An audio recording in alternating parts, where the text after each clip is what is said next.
How to remove the door handle off an Audi A4 2017 model. This door handle has a cover on it. So before we get to that, first of all, open the door, remove the plastic grommet. Behind that, you will find a Torx grub screw. Unwind this fully.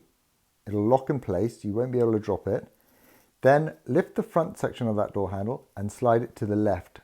It has a couple of rails on lugs or rails on the handle. You can see where it just slides back. And there you go. In the next picture, this one, you can actually see those locating lugs. That's a slightly better angle. So it just slides in. You then have to take this back section off, which is what we undid the grub screw for. So that will be loose. That will just pop straight out. Then take the light out. It's really simple to take this light out. You just need a little trim tool. You can see where it clips in there. Just slide it to the left again. So everything is going to the left with these. You then will find two more further Torx grub screws. One at the back and one at the front. Undo these two grub screws fully. Your handle will then pull out. To remove the rubber covers, you will need to disconnect this light.